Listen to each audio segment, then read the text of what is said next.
Maricuchilla, leyenda asturiana. Hay en los alrededores de Oviedo, a corto trecho del paseo que se conoce por el nombre de la Silla del Rey, una ancha gruta abierta entre las rocas.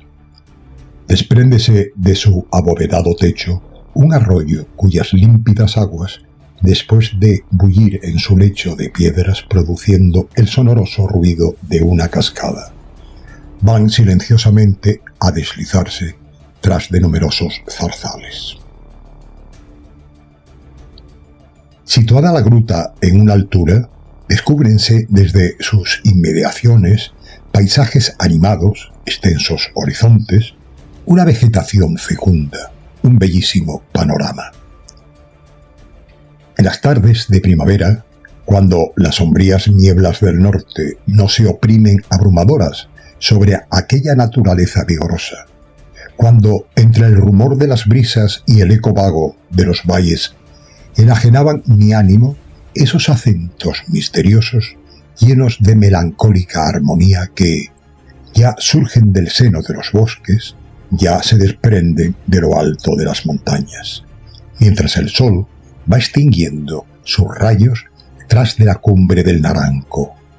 Acentos que remedan unas veces las dulces quejas de alguna hada enamorada, otras el arrullador murmullo de una fuente desconocida. Bien el canto plañidero del ruiseñor, bien la alegre canción de la aldeana. Entonces mi fantasía llegaba el rápido vuelo en busca de los recuerdos poéticos, de los cuentos fantásticos, de las tradiciones asombrosas, de las interesantísimas leyendas que allá, en tiempos lejanos, tuvieron origen en el hermoso suelo de Asturias.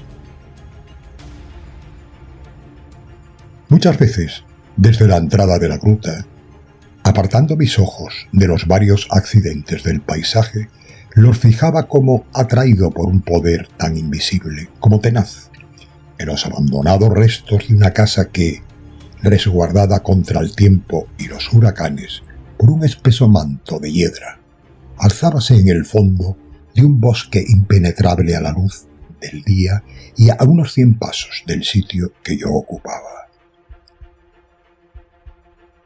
Había algo de imponente en la soledad de aquellas paredes. El viento que las agrietaba, al llegar a la gruta, parecía remedar ayes de dolor, ecos de alguna pena profunda, gritos ahogados de un desconsuelo terrible. ¿Qué secreto quería revelar? ¿Por qué desde la solitaria casa del bosque traía el viento tristísimos gemidos a la gruta? Una anciana labradora de las inmediaciones se encargó de satisfacer mi curiosidad, en ocasión en que mi preocupación por tal objeto llegara a un grado inconcebible. Era al ponerse el sol de un día de septiembre y yo permanecía al pie de la gruta retenido por el miedo, mejor dicho, por el terror. Sentíame sin acción, sin fuerzas para huir, cual si la mano de algún ser sobrenatural se opusiera a mi voluntad. Trataba de cerrar los ojos y sin darme cuenta de ello, fijábanse bajo la influencia de una verdadera fascinación en las paredes sombrías de la casa, ya en el fondo de la gruta, a cuya entrada iban extinguiéndose los últimos rayos del sol. Parecíame ver entonces destacarse de aquel antro una forma medio humana, medio fantástica. Acercábase a mí pausadamente y hacía estremecer todas las fibras de mi cuerpo al roce de su impalpable ropaje. Figúrese, lector, mi sorpresa y alegría al escuchar una voz dulcemente articulada en pos de aquel ruido siniestro. Era la de la anciana a quien antes me he referido, la reveladora de esta tradición. Venía de la ciudad por una senda próxima a la gruta y en su apresuramiento hube de considerar el deseo de dejar prontamente atrás aquellos tristes lugares, si no era por el contento de aproximarse a su rústica morada a dar cuenta a su familia del buen despacho que tuviera en el mercado su mercancía de huevos y leche. Me saludó con la dulce voz de las aldeanas de Asturias, reconviniéndome con respetuosa familiaridad por atreverme a permanecer a la entrada de la gruta. Preguntéle la causa, haciendo de tripas corazón, como suele decirse, pues no había logrado aún desechar el terror misterioso que me dominaba. Y la buena mujer, como preámbulo a su respuesta, se santiguó silenciosamente por 3 veces. Ave María, señorito, añadió. ¿No sabe usted en dónde se encuentra? He oído contar de estos sitios algunas cosas que dan miedo, le dije por vía de exploración para mi curiosidad, porque en efecto recordaba algo de extraordinario y terrible que durante mi niñez había oído referir a mis abuelos en las largas veladas del invierno. ¿Es posible que se le haya olvidado a usted la historia de María Cuchilla? Justo. Ese nombre no me es desconocido. Pero es verdad todo lo que se dice de... En fin, usted se acordará perfectamente. Y yo agradecería mucho... Calle, señorito. Que como Dios me da a entender, y mi memoria ya muy cansada me lo permita, hago cuenta de que a la de usted no se le vaya nunca, mientras viva, esa terrible historia que es de tanta verdad como que nos hemos de morir. Pues ya soy todo oídos, amable mujer. Pero démonos prisa a dejar estos sitios, que por la Virgen Santísima, Nuestra Señora, no quisiera que en ellos nos cogiese la noche. ¿Qué? ¿Hay algún peligro? Pues usted no sabía que ella misma... Jesús. ¿Quién? María Cuchilla se aparece. Ojalá la encontremos. La Virgen me valga, señorito, si no cierra usted esa boca. Corriente, callaré. Pero a la historia.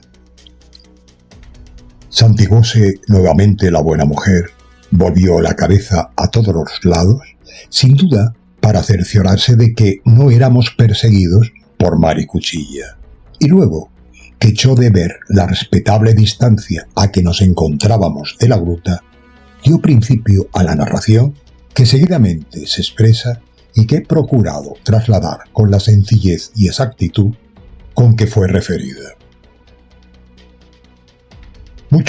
Muchísimos años se pasaron desde que vivió en Oviedo una bellísima joven llamada María, a quien el cielo, por maravilloso contraste, concediera unos ojos tan ardientes como 2 soles y un corazón tan frío como la nieve.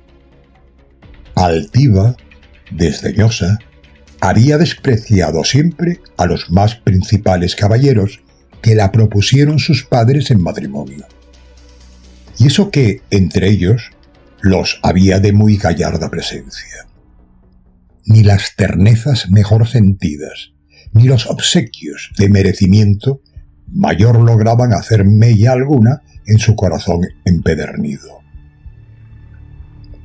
Y sucedió que a aquella casa, que allá entre los robles se descubre, abandonada ahora, medio destruida y cubierta de hiedra sus paredes, vino a vivir un hombre mozo, a quien, por su conducta y costumbres, empezó a tener la comarca en olor de santidad, y de cuya historia no se sabía sino que había sido freire de los templarios, y que la soledad de la casa se retiraba a consecuencia de las persecuciones que padecía su orden por aquellos tiempos. Figúrese usted que llevaba una vida de ermitaño y que a las horas que no pasaba en su retiro entregado a la oración, veíasele en una parte o en otra llevando consuelo y socorro a todos los desgraciados.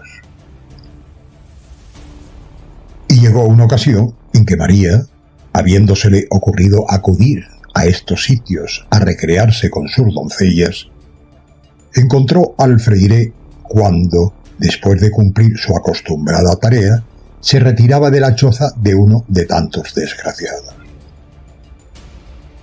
No sé si me habrá olvidado decir que aquel hombre tenía una de las más apuestas figuras que se pueden imaginar. El caso es que verle la orgullosa doncella y prendarse de él perdidamente sucedió mucho más pronto de lo que el diablo debía esperar, y la que tan acostumbrada estaba a burlarse desdeñosamente del amor, quedóse esclava del ciego rapazuelo en menos de un momento y antes de que se lo hubiese figurado. Y como estaba de Dios que María había de pagar a un tiempo tantos desprecios como hiciera sufrir todos sus esfuerzos, todas las seducciones que puso en juego para rendir al fraile a sus pies, fueron completamente inútiles, y la austeridad sin ejemplo y la santa fe de aquel mozo a quien el cielo sostenía pudieron mucho más que los encantos embelesos de María, inspirada sin duda por el infierno. En vano usó de cuantos recursos tenía a su alcance una mujer de tan maravillosa belleza y rica por añadidura, con objeto de satisfacer la pasión que la enloquecía. Agotáronse todos y al fin, aconsejada por una vieja y maldita gitana, maldita puesto que pacto con el diablo había hecho, decidióse a venderle también su alma, en trueque de la realización de sus amorosos pensamientos. En consecuencia, y hechos por la gitana unos conjuros espantosos, apareciósele a María el mismísimo Lucifer, para que, con la sangre de sus venas, firmase un contrato que la presentó con las condiciones del trueque. «Aquí tienes», le dijo, entregándole una cuchilla. «Tómala en cumplimiento de nuestro pacto. Cuando el gallo haya cantado por primera vez, coge al hermano tuyo, que dormirá en la cuna, llévale a la cueva del bosque que rodea la morada del hombre a quien adoras, y allí, sin compasión, ¿me entiendes? Sin compasión alguna, lo degüellas. Hazlo así, y a la mañana siguiente verás rendido a tus pies, implorando tus favores, a quien tanto hasta ahora los ha resistido», dijo Lucifer, y desapareció en una nube de llamas, dejando la cuchilla en las manos de María. Y ella no vaciló en obedecerle, que a tan horrible locura la arrastraba ciegamente su infernal pasión. No tardó en llegar la noche, en extremo tormentosa. El cielo aparecía como ardiendo, pero sus vivísimos resplandores no llegaban a iluminar las tinieblas del alma de María, por más que los contemplaba puesta de codos a una ventana de su palacio, sin sentir las gruesas gotas de agua que, al impulso del vendaval, azotaban su rostro con frecuencia. De pronto se estremeció. Acababa de oír el canto de un gallo, y aunque sobresaltada, corrió en busca de su inocente hermanito, que dormía en la cuna hermosamente, y armándose de todo su valor que el diablo le prestaba, cogióle entre sus brazos y apresuróse a llegar con él a donde el maldito la mandara.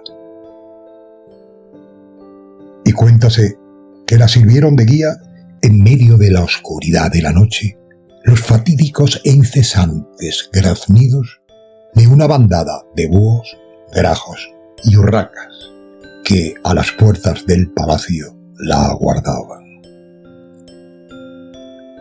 Una siniestra animación encontraba en todos los objetos de su camino, y hasta el viento remedaba entre las ramas secas de los árboles los postreros gemidos de un moribundo, y las piedras eran removidas por manos invisibles, produciendo rumores de amenaza. Al llegar a la entrada de la cueva, parólense las aves en los árboles vecinos sin cesar de sus fatídicos chillidos y como contenidas por el aspecto de un enorme búho, de ojos lo mismo que ascuas, el cual, sobre la piedra en que había de cumplirse el sacrificio, abrió sus inmensas alas al aproximarse María y desapareció, arrojando un grito parecido a una carcajada.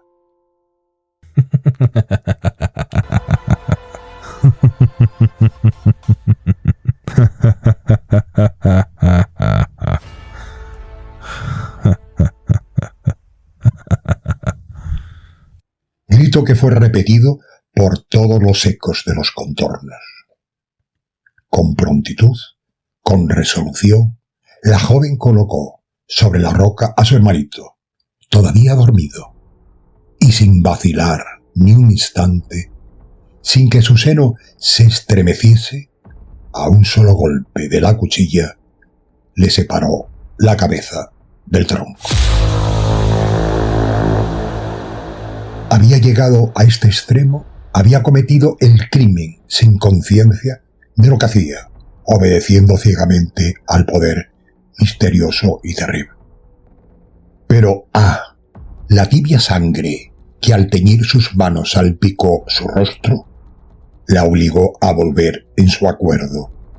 Sola, encontrándose en aquellos sitios, pues hasta las aves que la guiaran habían desaparecido. Vio el sangriento cadáver de su hermano al fulgor de una llama de origen desconocido. Volvió a mirar aquel tronco mutilado. Parecióle que los ojos de aquella infantil cabeza salían de sus órbitas fulminando rayos de venganza cuando, en realidad, la contemplaban demandando perdón para ella, la fratricida, con la sonrisa de los ángeles, y poseída de un terror vertiginoso, intentó lanzarse fuera de la cueva. Mas su planta tropezó con el cadáver, y la infeliz cayó, dando un grito sobrehumano y rodeando exánime sobre el rojo pavimento. Pero el cielo velaba por ella en aquel antro del infierno. Volvió de su desmayo y lo primero que sus ojos vieron a la impresión de la luz fue el objeto de su insensato amor, el fraile, que la contemplaba tan piadoso como severo, y el eco primero que llegó a sus oídos fue la voz austera del virtuoso solitario, con cuyas caricias soñara. «María», le decía, «¿qué has hecho de tu hermano?» «Perdón, balbuceó ella, de hinojos postrada y elevando al cielo sus manos. El arrepentimiento había llamado a su alma, purificando a su corazón. María ya no miraba entre ella y aquel hombre, nada más que a la virtud iluminada por un reflejo de la piedad del cielo. El fraile continuó. «Escucha, reposaba esta noche mi espíritu en calma y descuidado, al tiempo que el ángel de mi guarda descendió a decirme que en esta gruta iba a cometerse un crimen espantoso, cuya causa principal, aunque involuntaria, era yo mismo. En mi desvelo y sobresalto, contaba los momentos que a evitarle me aproximaban, pero por más que corrí presuroso, el demonio se interpuso en mi camino, haciéndome llegar demasiado tarde. Mas nunca es tarde, María, para el arrepentimiento. He aquí lo que el ángel me ha dictado de orden de Dios. Tú, María, pasarás la vida en penitencia sobre esta peña, y no te serán perdonadas tus culpas hasta haber desaparecido las manchas de sangre que la cubren. Y el fraile, acto continuo, tocó en la roca con su báculo y de ella brotó un arroyo que desde entonces corre obstinadamente sobre su superficie y aún no ha acabado de lavar sus rojizas manchas. «Adiós, María», exclamó después aquel hombre ejemplar, aquel santo, despidiéndose. «Ya no nos volveremos a vernos en la tierra. Desde mi retiro elevaré al cielo mis oraciones para que te acoja en su seno». Y se alejó, perdiéndose bien pronto el eco de sus pasos en el bosque. María se arrojó al suelo sollozando, sumergió en el arroyo su abrasada frente, y el arroyo agradecido le devolvió su imagen reanimada por la esperanza del cielo. Pero, ¡ay! ¡Qué transformación! La peregrina hermosura de su semblante había desaparecido bajo las profundas arrugas de la vejez, y sus cabellos, rubios como los rayos del sol de los amores, se habían teñido en la nieve del tiempo y del desengaño. En una noche sola había pasado María de los albores de la juventud al ocaso de la vejez. Desde entonces fue su vida la oración y la penitencia. Hubiérasela tomado por una santa, si de vez en cuando no la encontrasen los campesinos, ocupadas en raspar con la fatal cuchilla y entre accesos de rabia las profundas manchas de la piedra. Se desconoce la época de su muerte, y hay quien opina que no ha muerto, y aún quien asegura haberla encontrado alguna noche ocupada en su furiosa tarea. Tal es la narración que escuché de los labios de la anciana, fielmente transcrita en sustancia y con ligera variación en la forma. Solo me resta añadir que, impulsado por la curiosidad y no del todo exento de terror, penetré al día siguiente de haberla oído hasta el fondo de la gruta y logré encontrar aquellas manchas indelebles de un rojo oscuro. Incrédulos habrá que las atribuyan a otro origen, pero yo me atengo al dramático y terrible que hace temblar y santiguarse a los sencillos campesinos de la comarca.